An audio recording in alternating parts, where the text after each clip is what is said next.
90% of the people on social media who are real estate gurus don't even own real estate. They're just really great marketers. Go down this journey of building, my brand. My focus was helping other people. I didn't have a personal relationship much with Jay outside of the business world. Did we talk and communicate and was in each other's lives personally? Yes, but we didn't grow up together or anything of that nature.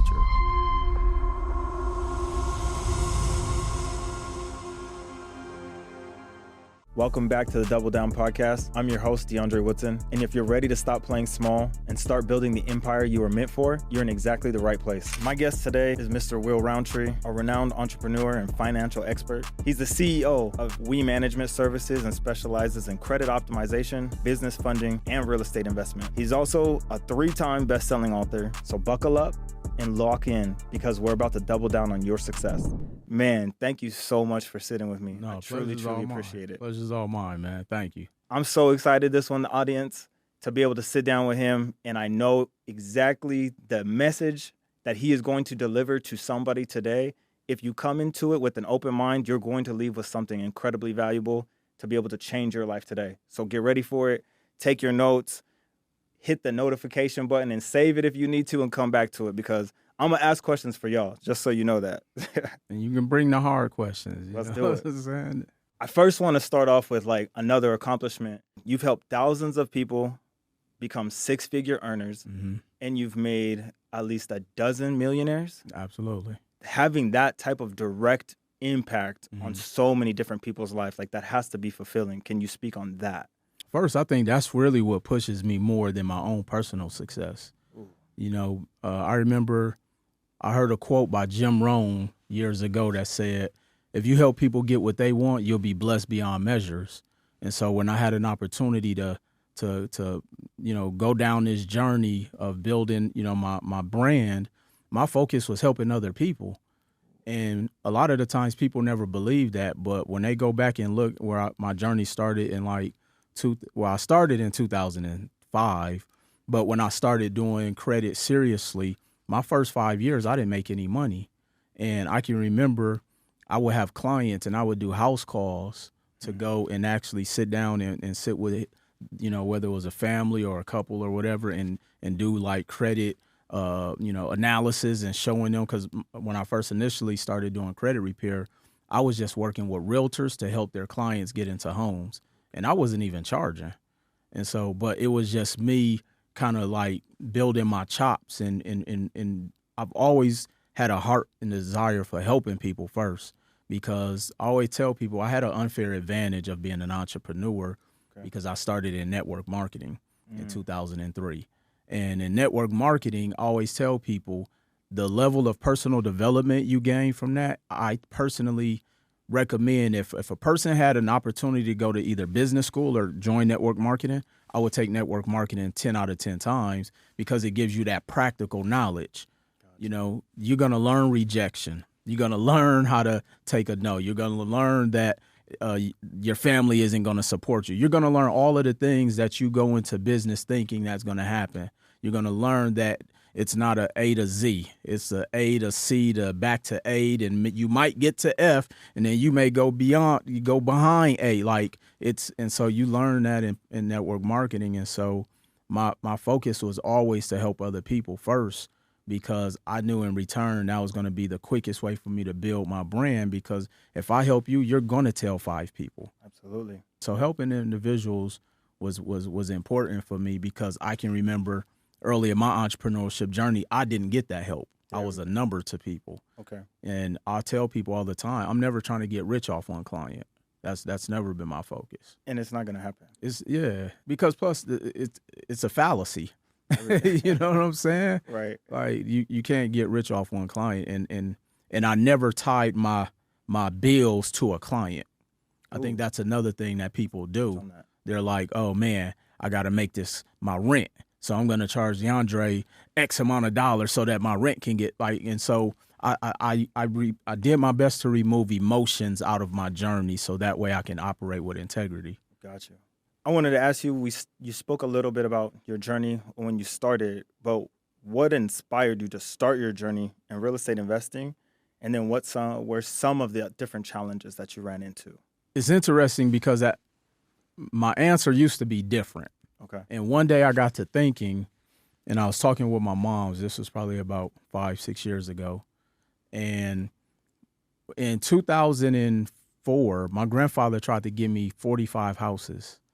And so my grandfather in Milwaukee at one point owned 45 homes, well, probably more than that, and 2 car washes. Owned them outright. Okay. But I turned them down because they was all in the hood. And if I would have kept, took over that portfolio, it'd probably be worth almost $10 million today. Wow. And so, I mean, yeah, I said, whoa, and then I probably threw up when I when I figured out what I did. Right. But so that happened, and it was almost kind of like a perfect storm was brewing in my life early on in my journey, because there was a lot of things that I went through in my life that led me down this path. And I never got into this space to be a credit repair person. I really got into it because my credit was so bad when I moved to Vegas. I couldn't live comfortably. Okay. And I tell people, when you have bad credit, life can be uncomfortable. And so I couldn't rent an apartment. I couldn't get a car. Like, my insurance rates were through the roof. Matter of fact, the very first vehicle I bought in Las Vegas, I never got it registered because I couldn't afford the registration. Yeah. And then because I didn't get it registered, I didn't have insurance because the insurance was expensive. Right. And I never made a payment because the payment was so high because my credit was so bad. And I probably had like a 23% interest rate. Mm-hmm. So I was driving around Las Vegas with, dirty plates for like a year and a half. That's regular out here. Yeah, that's regular now. Yeah. I don't feel so bad now. And so because of where I was heading in my life, and I knew that one of the reasons so many people are stressed or go through so many different things, most of it is tied to financial. When you're in a financial ruin, it's very hard to have peace in your life. Right. And so I remember I had a mentor who said years prior to me moving to Vegas in 2005 from Milwaukee, he said, eventually credit will become the new dollar. Mm-hmm. And that just kept ringing in my subconscious. And so I said, let me take a look to see about this credit thing. And so I started really just learning everything about credit back in 2005. I would go to the internet cafe that they used to have out here in Las Vegas across from UNLV. I would pay $5. I could get on the internet for about an hour and started reading about books. And it wasn't credit books, because people often ask me what credit books. I was more so reading books to learn about how money worked. It wasn't about credit, because I tell people, and this is in any journey or any path, just learning the X's and O's doesn't make you successful. Right. I could teach you how to build a credit business or build any business, but that don't mean you're going to be successful, because what you going to do when somebody charges back? What you going to do when somebody say something you don't like? Right. What you going to do when your family don't want to participate in anything you're doing? And so you have to learn more of the intangibles. And so I got into this industry more as a need, and then I just saw what it did for me. And no different than if I went and saw a good movie, I'm going to come and tell you. I was like, man, you got to check out this credit thing. Right. And back then, it was such a taboo. Like, people be like, what's that? You do credit? Oh, you're a scammer? Like, all of these. And so, man, I definitely had to develop that thick skin. But because of my journey in network marketing and hearing no every day, at least 100 times, it softened the blow. And so I was like, okay, I know you're saying no right now, but I know you're going to need it. Right. You're going to eventually need a house. You're going to eventually have to put a kid through college. You're going to eventually try to move up, and get a different job, because companies pull your credit now. So it really just started off as a need, man. And as far as from the real estate standpoint, I'm big on keeping things simple when I make decisions, because I don't make decisions emotionally. And so when I started to look at what is the one thing that everybody has to participate in? Are you ready to turn your dreams into reality? At DVN Consultations, we're here to guide you, complete white glove service every step of the way. Whether you're starting your credit repair journey or you're looking to get business funding, we've got your back. Go ahead and screenshot or click the QR code below and schedule your discovery call with the team. Let's make your dreams come true together. Death, taxes, and they got to live somewhere. Right. So why not? Yeah. Why would I not buy real estate when I know everybody has to live somewhere? Could combine the two and buy like a mortuary. And it's still real estate, yeah, you know what I'm saying? Yeah. Yeah, definitely. Okay, so making the transition from credit to real estate was just the thought that came into your mind that you just spoke on? So it initially started because I was a huge Robert Kiyosaki fan. You know, he's been my mentor since 2000, since I read Rich Dad Poor Dad. And the thing that stood out about what he was teaching, it was like, this is so simple. Why is everybody not doing this? And then I remember seeing a video on YouTube early where he talked about he bought his very first property with a credit card. And I was like, how do you do that? So I literally would figure out the mechanics, because he didn't talk about the strategy on how he got the money off the card, because you would assume, how do you buy a house? You can't swipe it and all. So I started figuring it out myself and kind of dissecting and going down this rabbit hole, and found out how simplistic the strategy is, because credit is just another form of currency. Right. And so once I figured out, okay, you get the credit card, you find ways that you can actually get the cash off the card, and the credit card is used for the soft cost or the down payment for the property. And as long as the rent covers the acquisition and the credit card debt, I'm winning. Right. You know what I'm saying? Yeah. And so I was just so fascinated, man, with that strategy. With that mindset that you just spoke on, how do you view the banks? Or like, how should we view the banks? Because that mindset that you have right there is completely different than I think the normal person walking the earth has. The banks are my business partners. They're my investors. Powerful. I'm a hedge fund manager, and the banks are my investors. Ooh. And so I don't go and beg friends, family, relatives for money. Matter of fact, I've never raised a dollar for any deal I've ever done. Wow. I've never borrowed money from another person. I've never, not saying that that's wrong or bad, because if it's a project that's large enough and there's some JV opportunity, I'm definitely for that. Right. But any of my own personal projects, I've never went and asked money, because I know, I can go to any bank in North America and get as much money as I can.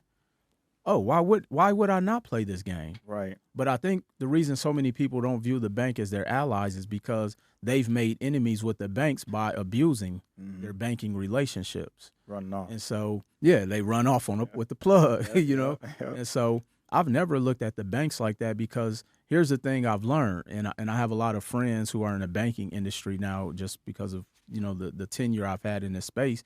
They only make money when you get the money and use it. So they want you to get approved. Right. Now, here's the thing that maybe a lot of people or the viewers may not know, that most bankers know nothing about credit. Most bankers know nothing about business. Right. So sometimes they give bad advice unsolicited, and it doesn't work out in your favor, and you may have a kind of like, oh man, I don't like banks or whatever, or you hear the stories like the Wells Fargo and then this and then that. And I tell people, look, first of all, we have to understand it's more than 7 banks out there. Because most people can't name more than 7. Right. It's like 10,000 something banks out there. Yeah. And so I've learned to remove the emotion out of business, and I just look at them as an investor or a business partner. When you go into a real estate investment opportunity, how do you go into it like mental? I know you just said that you removed the emotion, right? Yeah. Do you have a specific tactic? Because I know there's like, let's say the BRRRR method, right? That's really big on the internet right now. There's like a buy and hold, but there's also like Airbnb arbitrage. Yeah. What would your tactic be? Or like, what do you teach your community or your mentees? First of all, I teach my community to look at real estate as a retirement plan, not to get rich. Touch on that real quick. Yeah, definitely. So buying real estate, my strategy, I tell people up front, because I don't want to mislead them, my strategy is not going to make you rich. Because that's not the goal. I know a lot of people who were rich and that's broke. But most people who I know who owns real estate, they're never broke. Right. And so what my focus is buying and holding. And sometimes people ask me to break that down. Well, are you doing the BRRRR? Are you doing Section 8 rental? It's all the same. Okay. The BRRRR and Section 8 are just cute buzzwords to get people interested. Because I have properties where I have Section 8 tenants. I have properties where I have veterans in there. I have properties that I have group homes. I have a building where I own where it's a daycare inside. And so I just want to own the asset, no different than why McDonald's is a real estate company. And so the strategy I teach people is look, I really just want to help you get one house. Okay.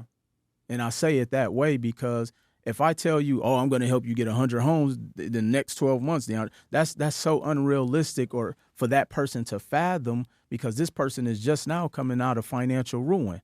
They're probably just now coming out of check systems. They're probably just now, first time they've ever had a 700 credit score. Mm-hmm. I mean, a lot of the people in our community has never had a credit card over $500 limit. You're right. And so how can I tell them that they're going to own a 100-unit building?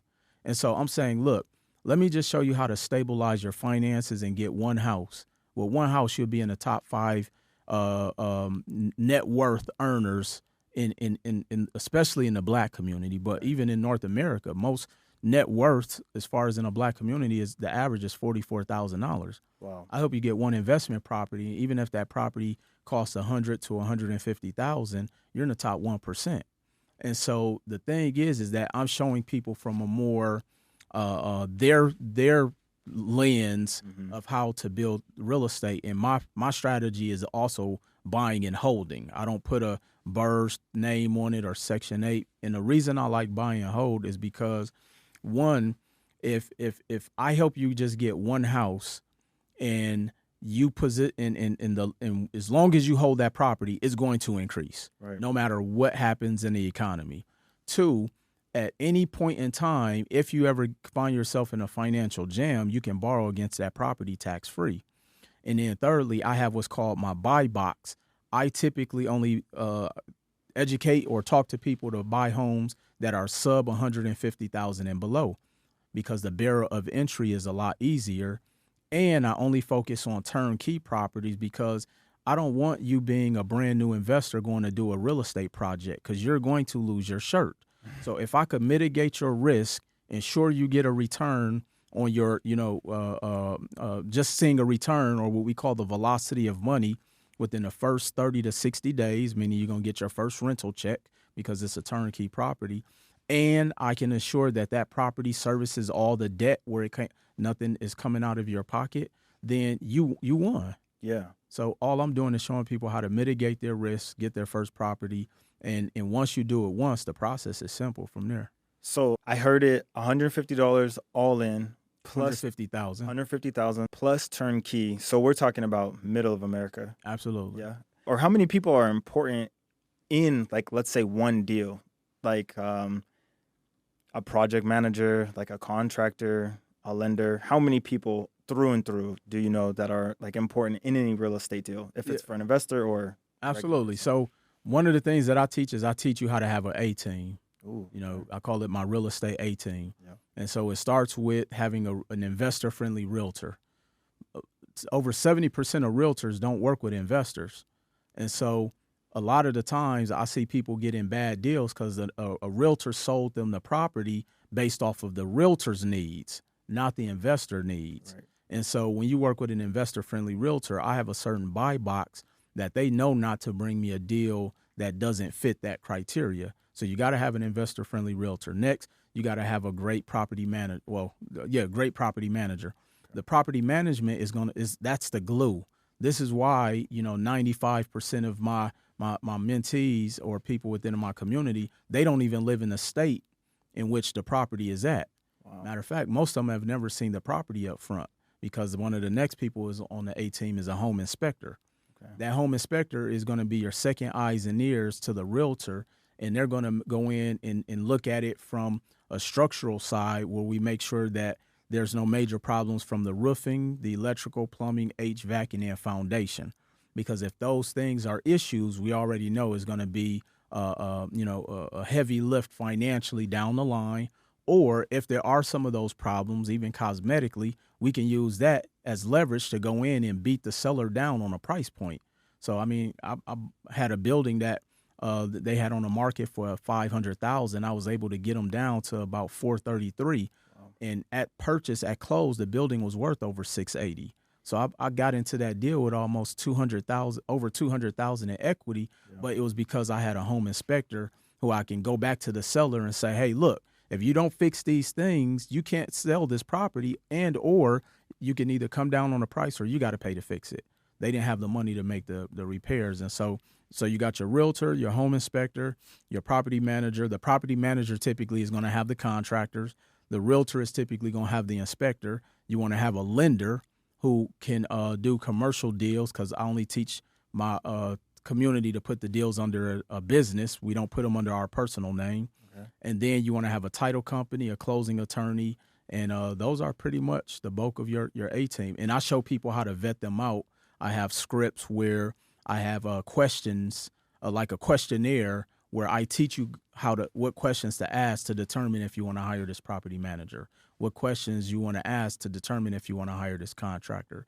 We teach people what to look for if you do get a contractor at the average cost per square foot if you did have to do a rehab. And so how much is it going to cost you to do a bathroom? How much is it going to cost you to do paint a house? And so I'm teaching them every ounce of that so that they don't put themselves in a position where somebody's going to take advantage of them. What I'm hearing you say obviously is okay, and in my world, in my realm, right? I'm okay with it because I'm already there. But what you could be asking people to do seems unaccomplishable because they've never seen it been done before, Absolutely. Right? Nobody in their family has done it.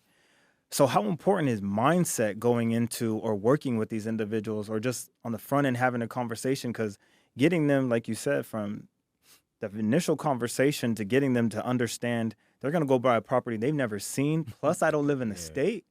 Will, I mean, that's scary.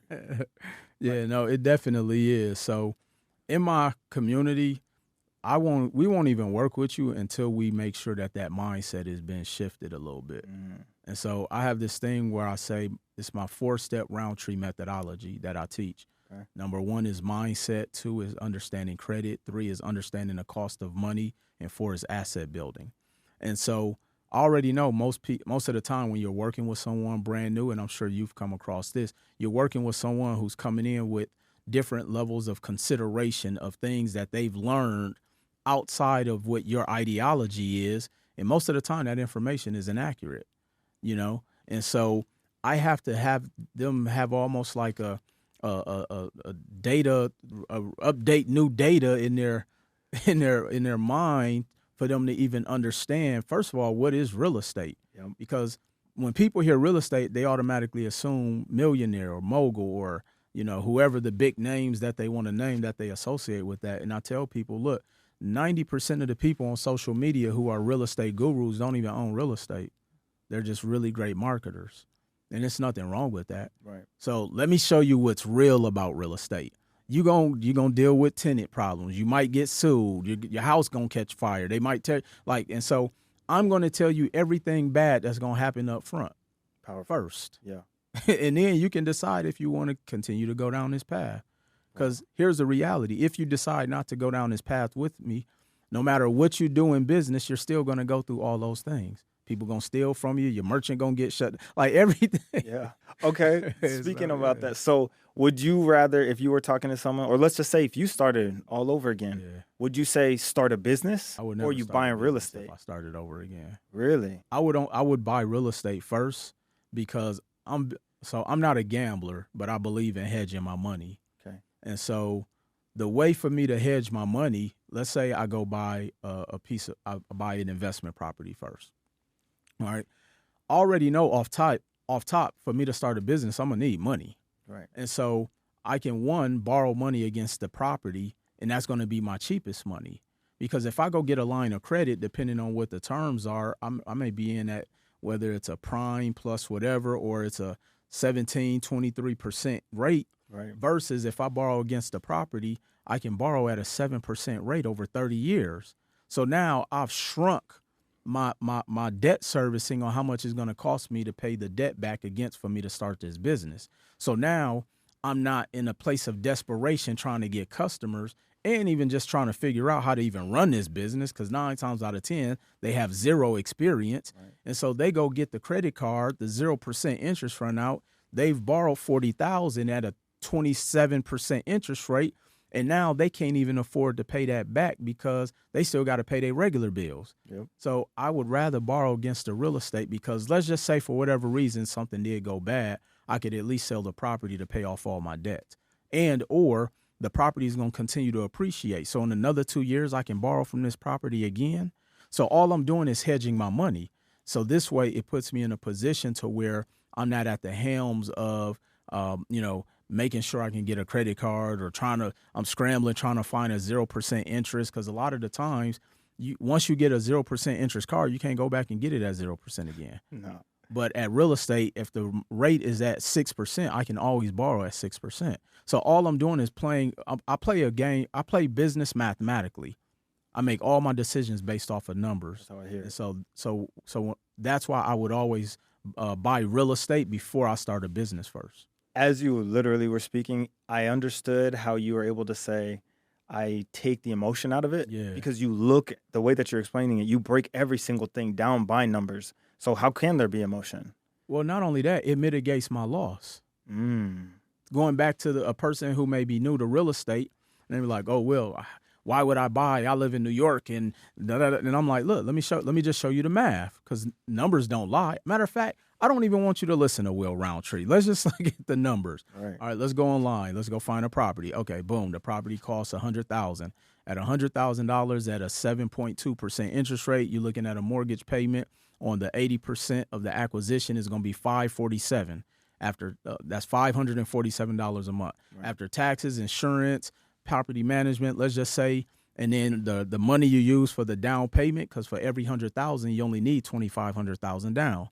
So if we taking $25,000 from a 0% interest credit card, you're looking at $547, another $250 on a credit card. So let's say that's $600. Let's add another $400 per month for insurance, taxes, whatever, property management. So now we're at about let's just say roughly at about $1,000, $1,100. Every property in this particular zip code, the average 3-bedroom is $1,200 to $1,500 a month. Wow. As long as it services the debt, that's the only game I'm here to play. Man, just listening to this, I want to ask, what if there is something, can you pinpoint in your life, like, I don't want to say, it might not be a low point, right? Yeah. It could have been a high point. Something amazing happened to you and this transition happened. But for you to speak this highly, at this high of a level, this seamlessly, something had to happen. What happened along the way to get you to be this Will Roundtree today? Because you weren't this person when your grandfather offered you the properties, right? I was trying to go to the club. There we go. That's what I'm talking about. What happened in between there and here? Oh, man. So in 2014, I had invested into a tax franchise. Okay. And so I invested into the tax franchise and found out that the guy who was running the franchise was actually selling a Ponzi scheme.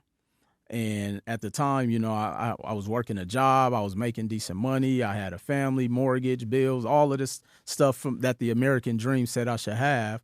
And I had liquidated my 401k and basically wiped out my money in my savings account and lost all of it.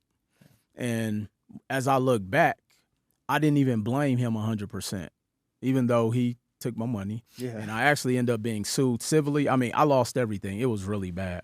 And here's why I failed. I didn't look at the math. And here's why I tell people, and I'm sorry to everybody, I'm going to just give a disclaimer. Here's how I know a lot of the people who do taxes on the internet are lying. Because mathematically, first of all, tax season is only 10 weeks. Right. Most people who are brand new in the tax industry, it's almost impossible for them to get more than 30 to 50 clients.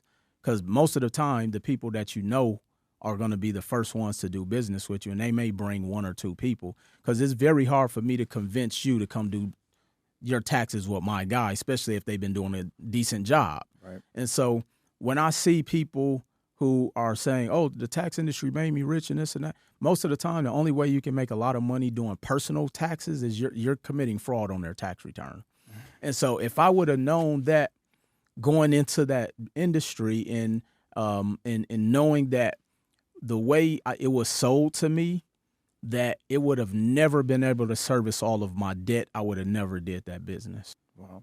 Even when I looked at, I had a 3,000 square foot office space, and my rent was $3,500 a month plus utilities. So we're talking almost $5,000 a month. So just to keep the lights on, that's $60,000 a year just in that overhead. That doesn't even include my expenses for me to still pay the bills at the house. Most tax people don't make over $32,000 for that tax season, right. And that's pushing it. A lot of them make like 15,000. Wow. So mathematically, if I would have understood those numbers, especially when you know the average tax return that I can charge you to get done is anywhere from $200 to maybe $500 a return, the numbers don't make sense At all. So once I went through that, man, and I just started reading more books about business, but what I took from the books was everything that we do, DeAndre, is more about economics. And so I just started figuring out what's the economics of this investment. So I only make mathematical decisions, and it's helped me to mitigate any error ever since I started making decisions like that. It's crazy to say that it does take something like that, traumatic like Definitely. that, to pivot or to make you come to your lowest point, or maybe it was getting married or having a kid or something like that. But most business owners that I talk to or entrepreneurs that I talk to, like I ask them, how did you get to your success story? It always starts with something traumatic happening. So Yeah. it's Or have a great mentor. huge. You know what I'm saying? Huge. Like, I didn't have that. Yeah. If I would have had somebody that's now, mind you, I probably still would have did the tax business just because sometimes we get overzealous because emotionally we're vested. We're like, oh man, he can't tell me what to do. This is my money, and everybody got to file taxes, and then so you start thinking from that emotional space as opposed to, man, when it's done mathematically, it's impossible to fail when the numbers align. Right. And this is at anything. Touching on that mentor part that you said, I have this quote that I always go back to from Coach K, like one of the greatest coaches of all time. Definitely. He said, I always pushed my greatest players the hardest, Right. because they're going to take me to a level that a good player never can.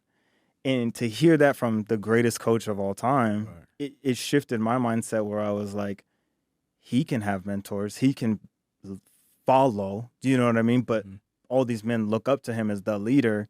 It made me change and made a pivot in my life to be able to come from an understanding of I always have to be willing to learn. You know what I mean? So you touching on a mentor is absolutely huge. I think it's kind of the speed the process 100%. up. It's the cheat code. Yeah, And I think it's hard for a lot of people to succumb to their ego about having a mentor because everybody think they cool.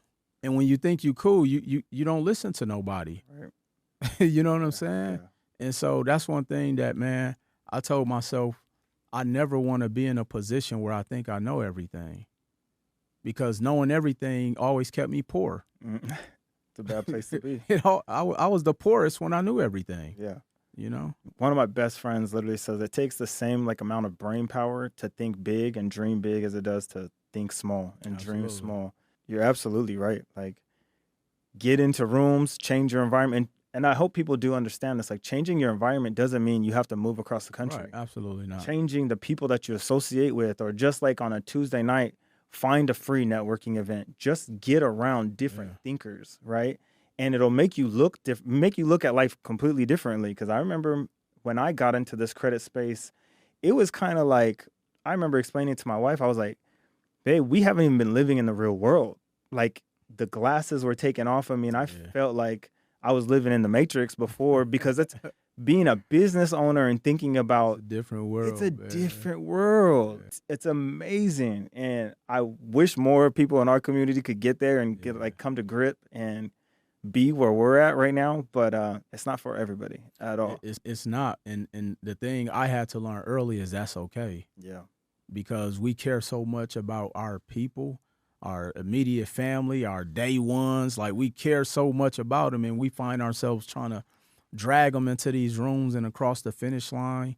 And that's why in my book, Full-Time CEO, I say the only way you're going to be successful is you have to understand you're going to lose friends, family, relatives. You might lose a relationship, a marriage. Like, you can lose all of that on your journey of becoming. You know what I'm saying? So you have to be okay with that. You have to. It's going to happen. It definitely is. It's inevitable. It's inevitable, because if you don't take them out of your life, right, they're going to take themselves and remove themselves from your life, because you're going to start to act differently. Yeah. I remember, you know what I mean, Tuesday night, Thursday night, Friday night, oh, we going out. And I would just say no. Yeah. Those friends quit hitting me up. So yeah, it's inevitable. Or the reverse of that is they'll take you out the life you should have. Ooh, man. So sometimes people succumb and be like, all right, maybe that's this one time. Yeah. And that one time turned into a lot of times. And the next thing you know, you off your journey. Right. And one of the things that I try to do my best to do, especially with my clients that I work with one-on-one, when I see that they're falling off, I'll text them, be like, yo, what's up? That's dope.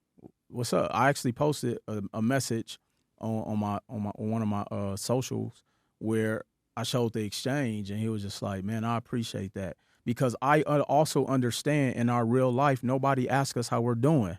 You could be having a bad day, maybe outside of your wife, but people don't ask you how your day going, especially as men. We already like supposed to just be Superman. And so I always try my best to make sure I check on my clients who I have the relationship with. Obviously, I can't do that with everybody, but the clients who I'm working with more like one-on-one, I'll check on you in a minute. Be like, bro, you good? Yeah. Sis, you good? Auntie, you good?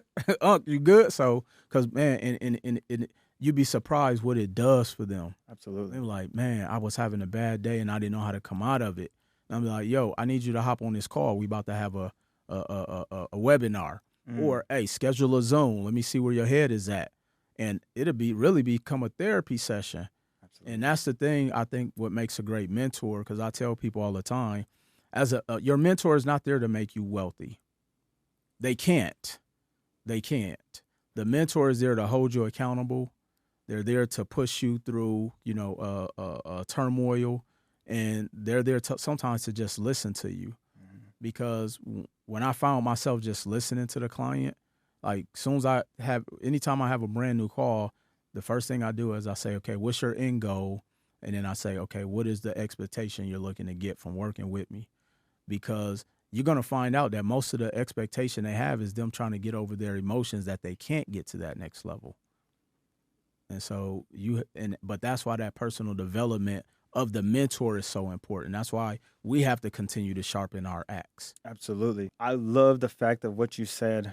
Being a mentor isn't going to get you rich. I truly hope the audience heard that and takes that with a grain of salt, because just because I hand you the blueprint, right, of what worked for me and has worked for others, and I give you some PDFs or I give you an ebook and we have a call every single Tuesday, and then once a month I bring in a guest speaker, if you put in no work, it's nothing that can. It literally was pointless. Every single thing that I gave to you was a waste of time. You cannot get rich if you're not ready to do rich habits, do rich people things, because it's not just buying into the program that's going to get you rich. No, absolutely not, man. If that was the case, you would have made more than, 10 millionaires, right? You know what I'm saying? It's for people to truly understand that getting to where you want to be, or just becoming the person that you want to be, there's work that goes into it. Because you have to unravel all of the stuff all of the trauma of where you are in your life today. Think about it. A lot of the times people come to the table wanting to work with people in our space or just in any space of, in trying to grow.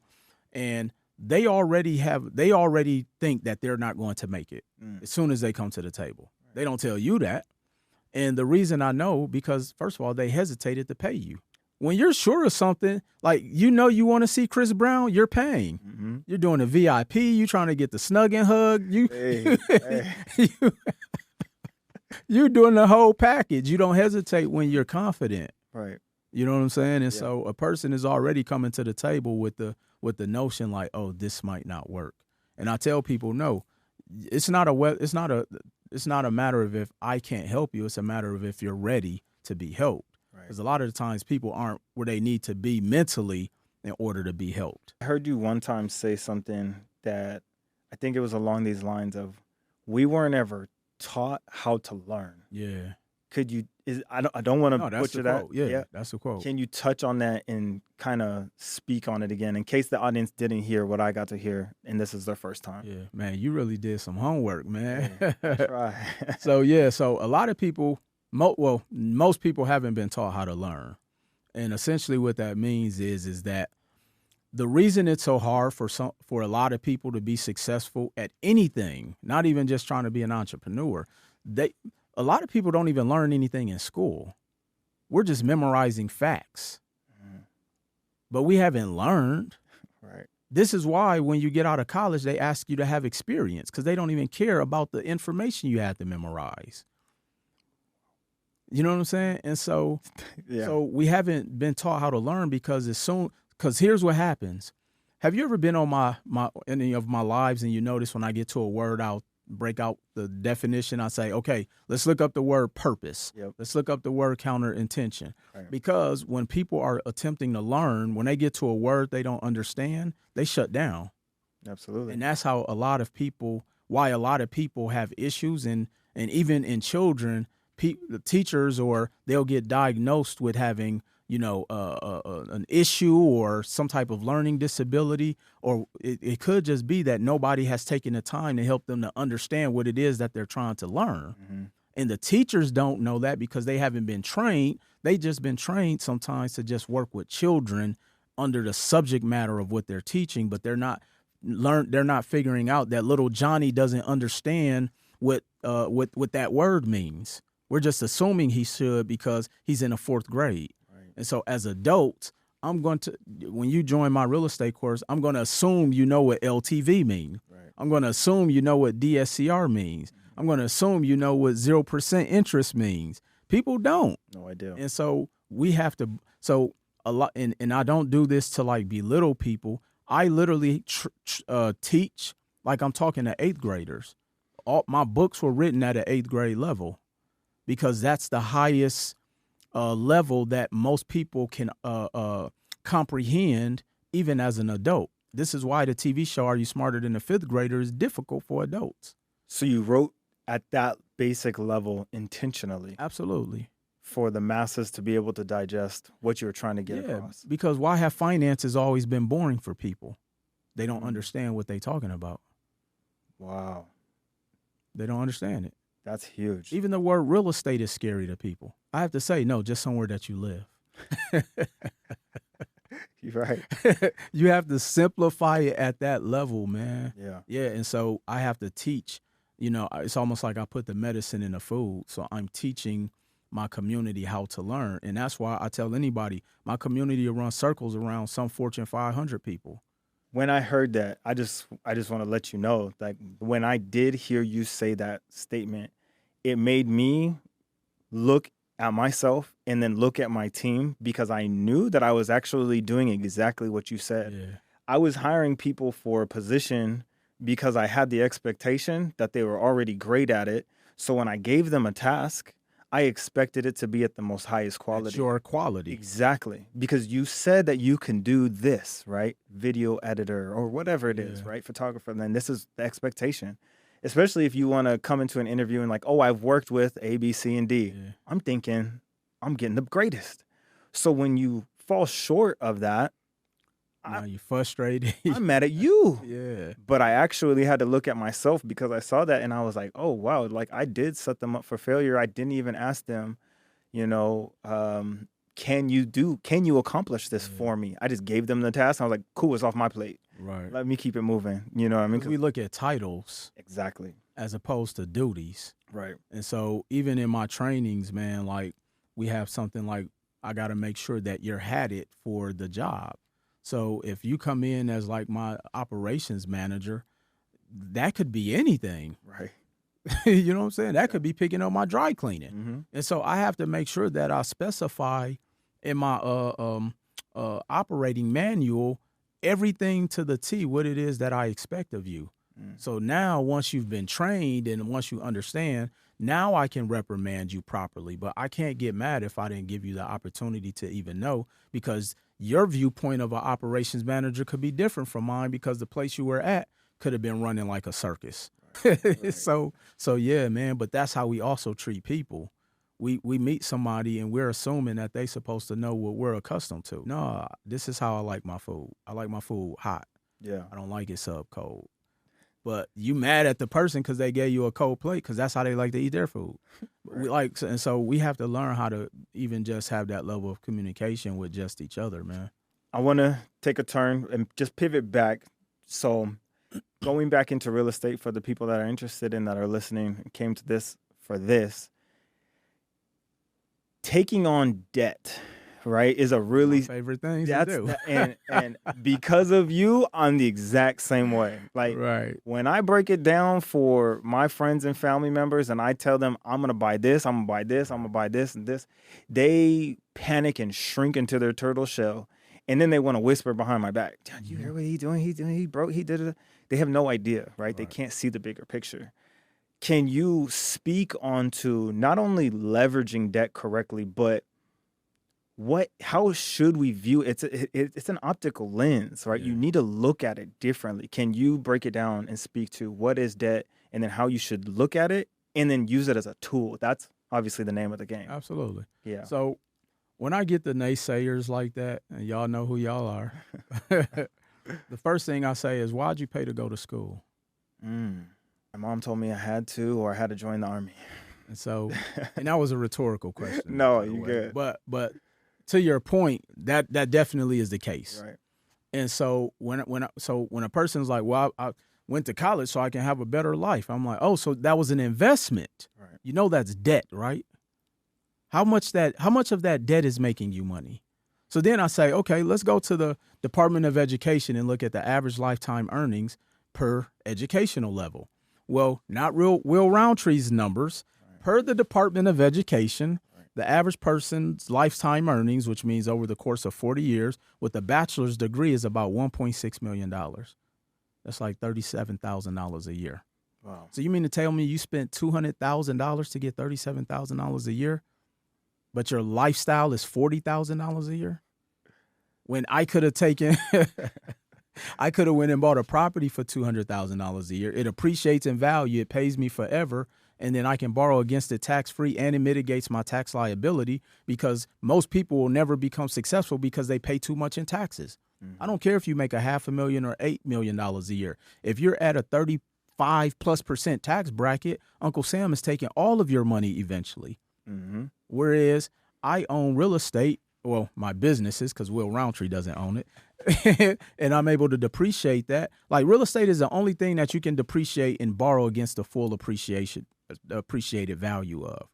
And so when people talk that debt game and that they're scared, one of the things I'm really big at, DeAndre, I never try to convince somebody to think the way I think, ever, because they're going to believe based upon where they are in their life at the time and the circumstances. Because the only way people are able to get through life most of the time, they have to lie to themselves. When they go home, they know their life is in shambles financially. They know that they overspent for that car they financed just to show off to their friends and coworker and their ex. They know they bought a house they can't afford. They know they've been swiping their credit cards on things that bring zero value back into their household. They know that they're not taking care of their kids properly. They know that. They have to go up. They have to go to sleep every day in a house that they probably barely got furniture to furnish the entire house that they overspent on. Right. They know what them credit card statements look like. That's why when you go to people's houses, mail all over the kitchen table. They scared to open their mail. 100%. And so I'm never going to try to convince somebody to look at life from my lens because they haven't went and got the prescription of information that I've gotten.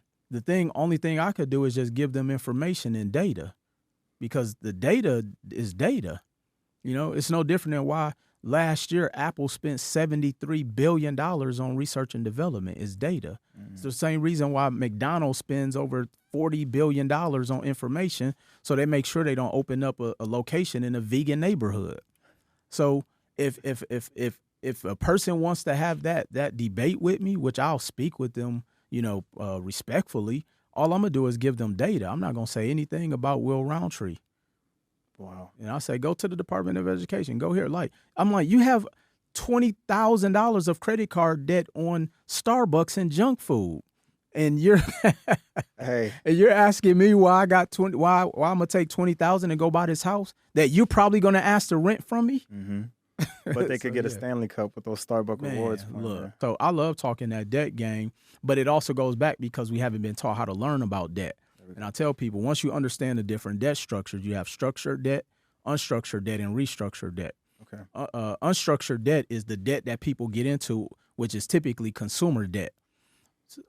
Statistically, most people who are in consumer debt have worse debt per dollar than an investor. Right. who has structured debt, which is debt that makes me money. You know, I'm fine with having $1 million loan but it's controlling $5 million in real estate assets. Absolutely. Because that $5 million in real estate assets, at any time I can, liquidate that to pay off the $1 million. But when you're $75,000 in credit card debt, you have zero assets, you're one sneeze away from losing everything. Mm-hmm. And then restructured debt is bankruptcy. See, the reason I tell people, like, we have this notion that bankruptcy is bad. It's really just a tool. And but then also, too, a lot of the debt that people have, that's their largest amount of debt, they can't bankrupt. And that's taxes and student loan debt. But at least if I own real estate, like I just did a deal where I made my son the co-owner of this 4-unit property. So by the time he's 18, he's 15 now, that property will probably be worth $300,000 to $400,000, probably even more than that. And so now I've given my son a head start in life because I want him to be a Nepo baby. And so, but this is what this is going to do for him. He has 3 options now by the time he's 18. He can borrow against that property tax-free. And if he decides to go to college, he can borrow and pay for his student loan through the property. So now the tenants will cover the debt. He doesn't have to rush out there and go take a menial job just so he can hurry up and pay the student loan debt back.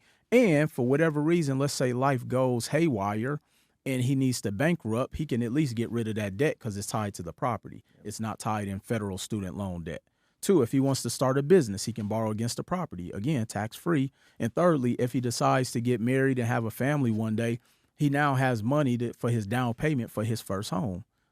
So I've set him up to where, but because I was willing to make the investment up front, leveraging debt, and as long as the debt is being serviced, why would I not play that game? And I want to first and foremost give you all the props in the world. Good job, Dad. Thank you, man. Congratulations on that. And I hope everybody heard him say, I want him to be a Nepo baby. Absolutely. It's not a bad thing. No. I'm sorry that people are frustrated that LeBron James Jr. is in the league because his daddy's LeBron James. Look, we try to get our friends jobs at companies all the time. Come on. They don't even deserve it. There we go. Look, even whether Bronny deserves it or not, he has somebody who's in power who can flow power back to him. And that's the problem, unfortunately, with a lot of people. We're not around people who are in positions of power. Absolutely. If I'm in a position of power, why wouldn't I flow it to you? Right. If I'm in a position of power, why wouldn't I want to flow it to my son? I want him to grow up and struggle like me. I want him to be homeless twice and be on the verge of bankruptcy and lose everything and be sued civilly.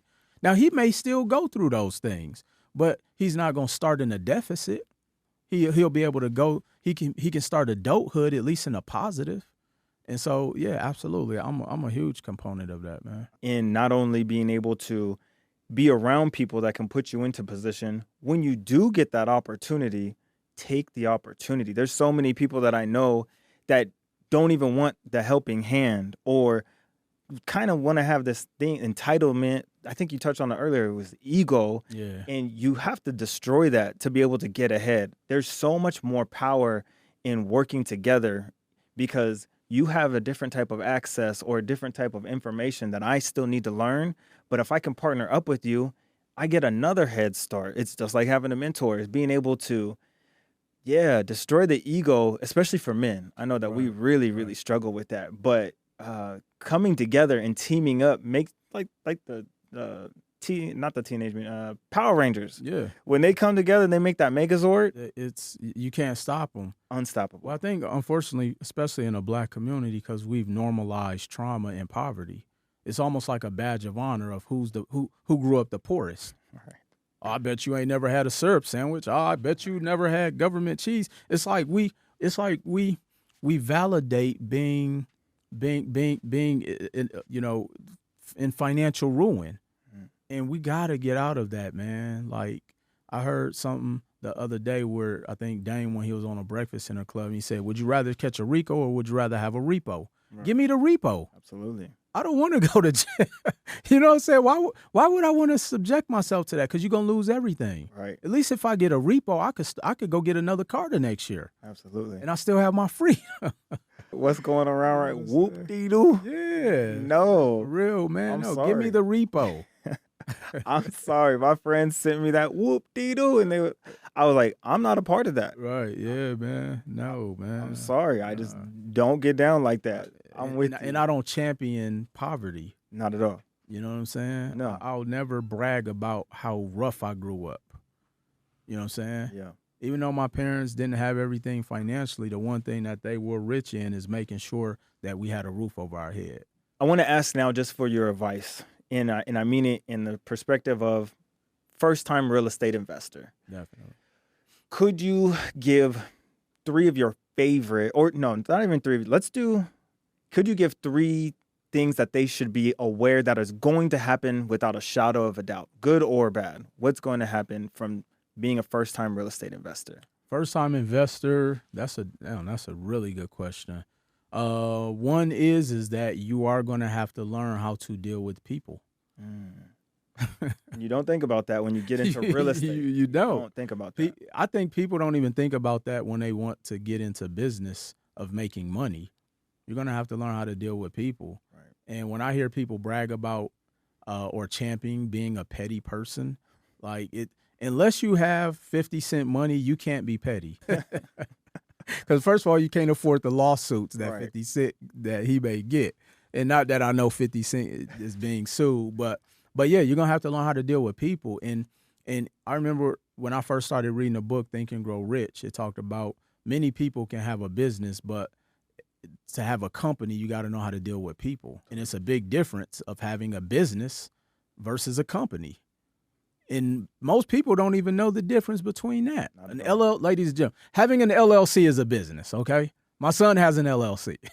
There we go. But to have a company, you have to know how to deal with people because you got to employ people. You got to learn how to delegate. You got to know how to deal with people with their attitudes, their this, their that, how they did it at their last job. And so that's one of the biggest things in real estate. Number two is that you can't be scared of the cost of money. Mm-hmm.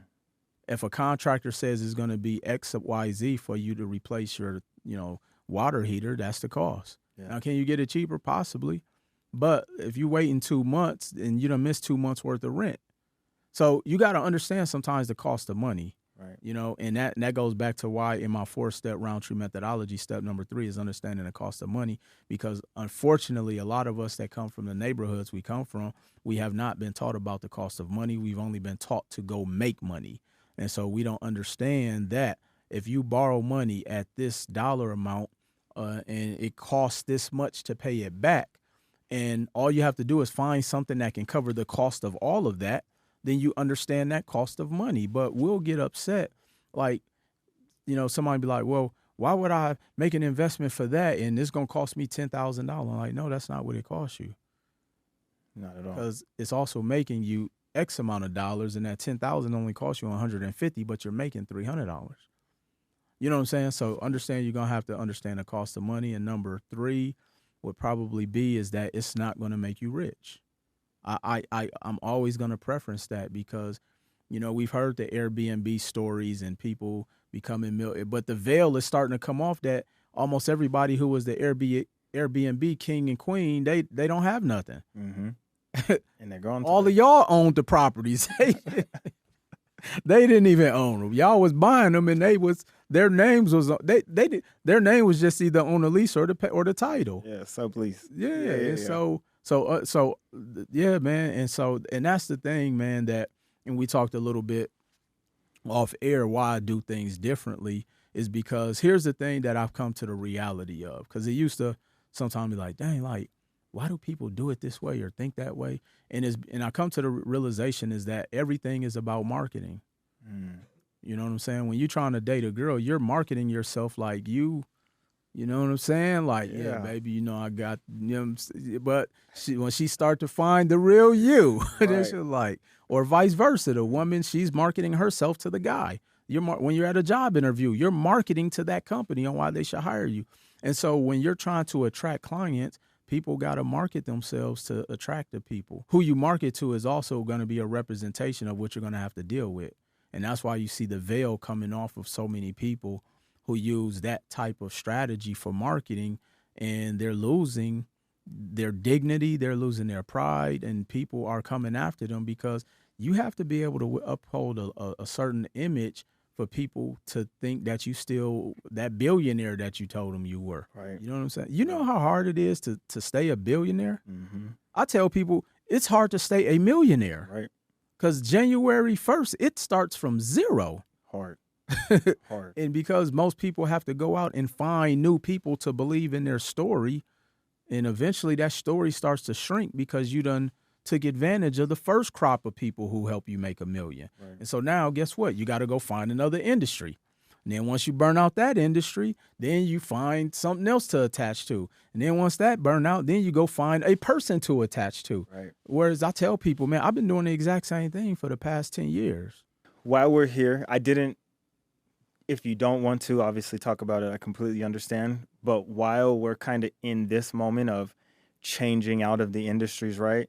If you are part of the culture and if you follow you know that you're synonymous with Jay Morrison. Absolutely. And that fallout that happened. But you guys, and I'm telling you this from my perspective, you guys were the ones who opened my mind to being able to do this that I do today. I mean, I do it honorably and run it how you run it, right? Could you speak a little bit on that relationship today, if there even is one, or also how that person went down a totally different avenue and switched up and you stayed 10 toes down? Definitely. Yeah, believe it or not, this is the very first time somebody's ever asked me on an interview about Jay. Wow. Yeah. Okay. The very first time. And so we don't have a relationship whatsoever. And the thing that a lot of people may or may not have known is that I didn't have a personal relationship much with Jay outside of the business world. Mm-hmm. Like, we did business together, and did we talk and communicate and, you know, and was in each other's lives personally? Yes, but we didn't grow up together or anything of that nature. Now, I remember I did a webinar a month ago, and often people will come on and be like, yeah, you know, I know you used to be with that guy and this and that and the third. And I was like, you know what? Whatever people can say, whatever people want to say about Jay, most of y'all wouldn't even be here if it wasn't for Jay. Absolutely. Including myself. Yep. Like, he really created a lane that made this financial space cool. Mm-hmm. And he taught people how to learn about finances. Right. However his personal life panned out, or, you know, what he decided to, or his business practices, and that was one of the reasons I decided to step away. Our business practices just didn't align.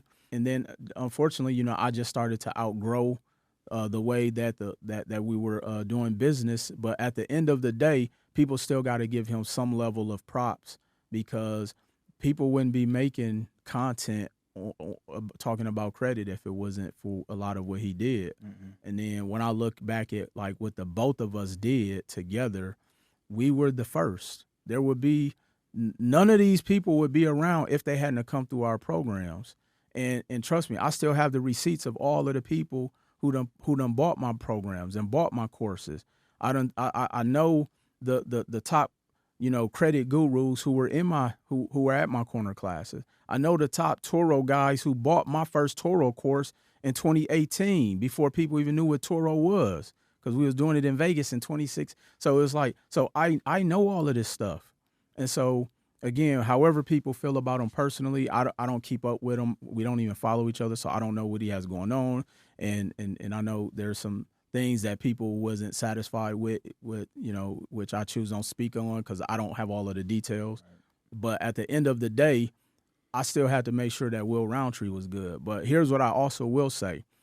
A lot of people, I don't personally think, would have walked away from that scenario because they would have seen an opportunity where their situation was still guaranteed financially.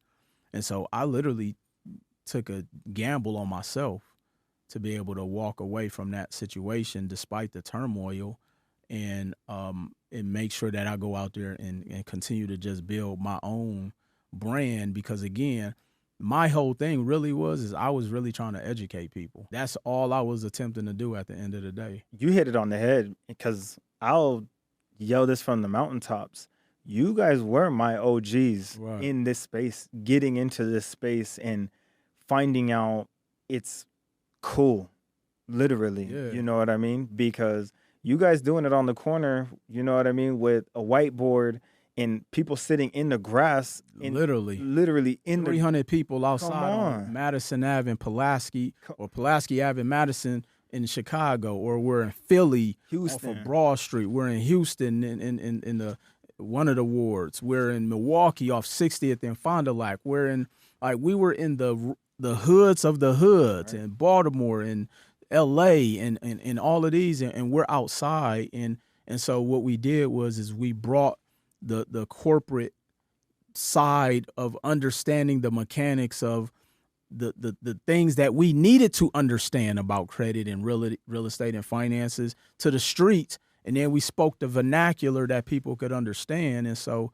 I even look back at some of my older videos. I'm in a suit, and we get outside, I'm like, no, I'm about to throw these Timbs and these shorts and a T-shirt, because people needed to be able to hear it from somebody that looked like them. 100%. And I think that if it wasn't for that movement, I personally think that things would probably not be as fruitful in a lot of people's lives if that was the case. Because also keep in mind, I was doing credit way before I even knew who Jay was. Right. It just happened to be the perfect storm of how that ended up coming together at that time. It was a beautiful thing. I literally remember being with one of my cousins and me going to go visit down in Houston, and it was, yo, for $50 today, we're gonna go and see this dude, and him try to teach me and like get me to understand, like, what you got me spending $50 for what? You know what I mean? Like, I just came down here to visit the family. Yeah. But it was, I took him at his word, spent the 50, went, saw y'all, and I was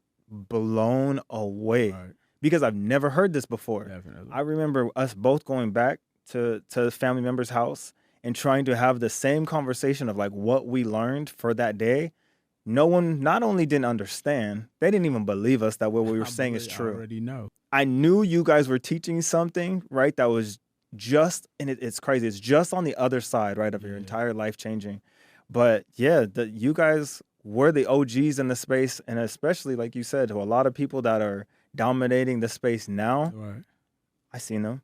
Yeah. I was there. We all seen their faces. Yeah. So, man, props absolutely to you both. And even if some things went left, right, that he had going on after, I want to just one more spot while we're on the subject. Was there ramifications that you had to feel from leaving that situation that you had to deal with, like fall off or trying to earn people back? Was there anything like that you strictly had to deal with? Yeah, no. I think that the biggest thing is that people had to see that they could trust me. You know what I'm saying? And so I think that were there some residual emotions that people may have felt? I'm sure there were, but I think that a lot of it wasn't echoed to me directly. And what I did my best to do is to show people my level of vulnerability of just being a human first. You know what I'm saying? And that's why even when I do my training and teaching, I always talk about the human aspect of me as an entrepreneur, and I don't sell perfection, because I think that that's why it's hard sometimes for people to believe people. And so, the veil was pulled off of some of the things that happened over there that I didn't know about. And when I would talk about it, I never ran away from it. I spoke about it. But at the same time, I've always still been the same person. The same person y'all saw on the corner classes, I've still been that same guy. Right. Lost a little weight, but, but been in the gym, grew my beard out. But no, I was always still that same person, man. And so, and then here's one of the things I also had to realize is that there's nothing you can do to help change somebody's perception of you. They have to go through a level of atonement on their own for them to see a different version of you. Right. And so even in friendships and business partnerships, or even in relationships, sometimes there could be a misunderstanding, but that person can still view you as the villain that they think you were, and you possibly were a villain. But when you go through a level of change, they still have to go through a level of atonement for them to change, for them to see the change in you. Mm-hmm. And so the thing that I just had to focus on was just continuously increasing my value of a human in the marketplace, not just as an entrepreneur, and just showing people that, look, I'm human, and whatever your perception of me is, it could be right, it could be wrong, but I never stop my level of care for you, for the people. You know what I'm saying? My level of care never stopped, and for a long time, I was, giving my courses away just so people can say, like, oh, this dude he's real. Right. You know what I'm saying? Yep. I still do that. I remember I did a TikTok live, and this girl came on and said, oh, I bought a program when you were at Jay Morrison, and I never got the service, and and I said, let's go live. Let's talk about this, because I never run from that type of stuff. Wow. And so we end up going live, and I said, what happened? And she was like, well, this and that. And I said, okay, let's make this a teaching moment. Why would you wait 6 years to say something? Right. Because you've always been a personality, so you've been reachable. You had access to reach me at any time. Right. And so, but I also understand that, and this is the part that we're learning how to grow as a human being through personal development, is that we have to also understand people don't know how to people don't understand what emotional intelligence is until you show them how they treat other people. Right. Emotional intelligence is about how you respond to when people treat you differently. And so when she saw I wasn't giving her the same energy she tried to come back at me with, she settled down. Mm-hmm. And I just simply asked her one question. I said, thank you for sharing all of that. So let me ask you, at the end of the day, how do you want this remedied? Wow. And then she was like, well, I still want to get my credit fixed and this and that. And this, I said, okay, well, let's focus on that. However you feel about me, let me earn your trust back. I said, send me an email. I'm going to put you in my program. It's on me. That right there is a so powerful testimony, because she had this pent up aggression and hostility for countless number of years. Got an opportunity to let you have it. You sat there and you took it. On live. Yeah. Mind you, everybody's listening. Come on now. So you got half the listeners are like, oh, he's a scammer and this and that, and I knew it. And the other half was like, no, that's real. We've never seen nobody do that on live before. I've never seen it. Right. And then for the end outcome to truly be, at the end of the day, she just wanted to be heard. And all she really wanted was the service still that you still provide. It's not even give me my money back. Believe it or not, most of the time, people never want their money back. Wow. Most of the time, people just want to be acknowledged. Mm-hmm. You're right. You want to know why sometimes kids are bad? Because the parents don't acknowledge them. Especially now with the cell phone, right? It's all acknowledgement. Yeah. And so her aggression possibly wasn't even really a Will Roundtree issue. She just felt that she hadn't been acknowledged even after. I was like, look, I don't have your number. I don't even know your name. So now that we've acknowledged who you are, let's fix that. Because at the end of the day, you still need your credit fixed. Wow. And that's what a lot of times I have to tell clients. I'm like, look, I don't mind you yelling, shouting, fussing, cussing, doing all of the things you got to do to let those emotions out. Because you might not even really be mad at me. You could be mad at your husband, your girlfriend, the kids. You hate your boss. Somebody cut you off in traffic. You got food poison. I understand people deal with life, and you just so happen to be the target at that moment. So let's just figure out what it is that's hurting you at this time. And for her, it was her credit. That's an easy fix. Easy. So good. That's so good. Thank you for sharing. And honestly, thank you for truly answering, because I think our culture kind of needed to hear Absolutely. it. So for you I appreciate you asking, because you're the very first person. Man, I take that with a badge of honor. Definitely. That's dope. I want to be able to allow you to have a moment. I know you're doing REI 90. Yes. It's a dope thing. I understand the concept. I understand everything behind it, but I want you to be able to speak to it and allow the audience or the viewers to kind of get an idea. What is REI 90 and what are you doing? Yeah, so my REI 90 program, which stands for Real Estate Investing in 90 Days, where essentially you go through this program. I really hate the word program. You go through this data. You will have all of the information needed to be able to close your first deal. Now, is everybody in position in 90 days? No. But the information is tailored for you to learn it in a period of 90 days because it's not a long, drawn-out process. And so our biggest, thing is that we're going to help you to eliminate the guesswork. We're going to talk to you about what markets to invest in and why you want to stay out of certain markets. We're going to talk to you about what your investor buy box should be. This way you're just not buying because something is popular, but because it's profitable. We're going to show you how to hire a real estate A-team. We're going to show you how to make decisions based off of the math. We're going to show you how to leverage other people's money and become your own hedge fund manager. We're going to show you how to hire a property manager so that you can run a real estate business and you're not just a real estate investor. And so we show you how to do all of that. We have countless amount of support. We do implementation calls. We do training calls. I mean, I probably have over 600 hours of content of not just me in there, just speaking. I'm in there really showing people how to use different tools to break down deals. I'm showing people what markets and why they want to stay out of certain markets. I'm showing people how to understand the cost of money. One of my sessions, I brought a therapist on. Wow. Everybody was on there crying because as an entrepreneur, you're going to go through motions that you've never had to tap into before. And you're going to have to understand, you're going to get to a point where like, man, why do I feel this way?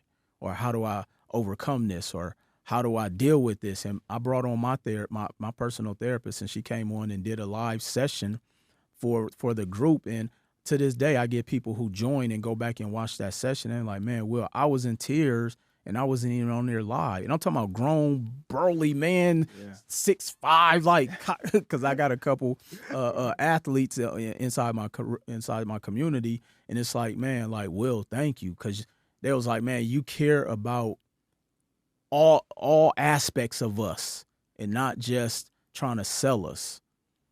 You know what I'm saying? Yeah, like I care about their mental right as well too. So yeah. Not only is the REI 90, I know you don't want to call it a program, but that's really the social media. Yeah. Oh, you sold another program. Right. Being able to help someone and like handhold them. Because honestly, it is scary. I remember my very first deal. Yeah. It is scary. It's overwhelming, especially if like you're the first in your family to do it, right? Yeah. You really don't have anyone that can relate to you. So you're saying like, oh, hey, I'm going to go look at this house, and a home inspector came and they said that there's this many repairs. So now I have to go negotiate a deal and try to get this. They're like, what? Yeah. They have no idea what you're talking about. So to be able to have you there and your team there every single step of the way is a blessing and a miracle that you guys are offering something like that. Because I've never heard of like, it's kind of like the all-in-one care package. Man, we offer a franchise. Ooh. Liking it to a franchise. Yeah. When you buy a franchise, essentially you're buying the naming rights and the strategies to ensure that the business runs smoothly. Franchise doesn't guarantee your success because there's a lot of failing McDonald's, right. But the franchise is put in place because they have a system. I sell a system. That's why I comically said I don't like program, but because I sell a system. Right. Just like McDonald's has a system, which is why a 16-year-old can be the manager. Mm-hmm. All they got to do is look at the register and it says Big Mac. They can hit Big Mac. Yep. When they come into my REI 90 Academy, they know, oh, here's my buy box. Oh, I don't want to buy a $500,000 house just because the Raiders are in town because it's not going to debt service. Right. I showed them also what to stay away from. So Man. We sell them a system. I want to touch on one thing because you've said it multiple times, and I just don't want it to go over people's head. I'm sure it did, but I don't want someone to look back and be like, man, I wish he would have asked this. You said that you don't buy properties in your name. You buy them in your business. Definitely. Can you speak, one, how to do so, and then what is the advantage of doing so? That's in two. Definitely. So when you buy houses under your personal name, it's an advantage. There's a pro and a con to doing it under your personal name. So when you buy your first property, you can use FHA, which you hear people use the term house hacking, where you only got to put down 3.5%, and preferably you want to try to find a multifamily if you're going to do that. But putting houses under your personal name, what ends up happening is you're going to max yourself out to where you're locked in from a debt to income ratio. And so now you've locked up your purchasing power or borrowing power. So I know people who have had to liquidate their properties because they've maxed out their buying power or borrowing power because all the properties went under their personal name. Two, the legality of limited protection, because now if I slip and fall in your property, I can come after you, the person. Versus if I put it under my business, we use what is called a DSCR loan, which stands for debt service coverage ratio, which means they don't look at your debt to income ratio. They look at the debt servicing of the property. So, for example, if I use FHA or go under a conventional type of lending under my personal name, they're going to want my tax returns, my income, my global income. Like, they're going to look at everything with a fine-tooth comb. With the DSCR loan, if the mortgage is $1,000 and the rents that you're going to be collecting is $1,100, they'll do the deal. So it mitigates a lot of the red tape. This is why I have a 24-year-old who was discharged out the military and didn't have a job and has 6 properties right now, because he's able to leverage these strategies that hedge fund managers has been leveraging forever. And here's what I always tell people, and I want to share this with your viewers. Nothing Will Roundtree teaches is new. Yeah. There is no new credit hack. There is no new funding hack. I don't care what the person in the fancy vehicle tells you. There is nothing new under the sun. I'm so glad you touched on it. So even with me sharing, why we want to put it under the business, it's not a new strategy. We just wasn't at the table when these strategies were implemented. Right. The only thing I tell people, what makes me good at what I do, is I know how to articulate it for you to be able to understand it better. And I show you how to mitigate your risk very well, which is why I can proudly say, and I challenge people this on the internet all the time. Name one thing that I put out there that didn't work. And we know it works. Everybody keep copying everything I put out there. Everything. Yeah. And when people, and if you don't hear me talking about something, it's because it doesn't work. Plain and simple. So if you don't hear me talking about it, it's because it doesn't work. It might work short term, but it doesn't work for what the end goal, for what it is that I know that the end person wants to accomplish. That's why I ask every single client I work with, what is your end goal? Yeah. Everybody doesn't want 100 doors. Everybody doesn't want $250,000 in funding. Some people just like, Will, help me to just understand where I'm messing up financially at. So good. And I truly hope that they do understand that, because you did break it down simple enough. And I would say, you said the only thing that you do, like you were kind of not valuing yourself as high as I value you in that one particular statement. So I want to tell you that it's not I only, because you being able to speak this language and make it digestible for everyone to understand is a superpower, brother. Right. No, I appreciate that. So I just want to, and just to correct you in that moment, because it's not a only. It's very, very powerful. Validation. Absolutely. I normally end my shows, and I want to ask this one question to you too, like this, is, let's say everything was wiped away on the internet about Mr. Will Roundtree, but this is your one opportunity in like a 30-second snip to tell the masses, what do you want to leave them with of Mr. Will Roundtree, the person, but also how can this person who hears this 30-second clip be successful in whatever they're doing? Right. What would that be? Man, once you figure out what the purpose is of what it is, or the purpose of why you're doing what you're doing, you can never fail. Like, I'm at a point now, I'm not even doing this for money no more, man. Like, if I wanted to, I could go spend $50,000 a month on the biggest ads and go bring out the cars and the jewelry. I could do all of that stuff. Yeah. But my peace is so important for me, man. You know what I'm saying? Like, and so at the end of the day, if everything was wiped out, I just want people to know that I really cared, because I think that one of the things that I see, especially on the internet, like I be seeing creators crashing out on a community because something went wrong. Right. And I want people to know that I care at the level, because I understand that's one of the factors that's missing from humans today. People have a lack of care. And when I say care, not necessarily from the standpoint of like sentimental or gushy and all of that. Meaning, like, when you come within my community and my umbrella, I really do care about your results. That's why the bulk of my returns or monies that I make within my company, I put it back in my business. That's why I have a customer service department. That's why I have an intake department. That's why I have an attorney on retainer. That's why I actually file taxes. That's why, like, I have all of the things that to show that I actually care about even the integrity of how I run business. And my team will tell you that I care about them. It's deals that I get all of the time that I pass to them so that they can get a commission. Wow. If I met somebody out at a networking event, I probably could sell them right on the spot. But what I'll do is I'll say, call my office, because I care about my team being able to get their percent so that they can feed their families first. You know what I'm saying? But I always tell people I probably turned down more money than I've made. Wow. Or I've given away more money that I made to be able to help people who've been on my team or come through my program and different things of that nature. And like I say, like I know for a fact I've helped make a lot of people's lives easier because I've saved them financially, either through the instruction of what they learned on how to run and operate their business or what they made working alongside of me. And I'll die on the hill saying I know the contribution that I made, not only in this industry, but to the community. And I've probably saved a lot of marriages just by making sure their finances was right. You know what I'm saying? Absolutely. So at the end of the day, man, I always tell people, like, I'm satisfied with my contribution if everything was to go away today.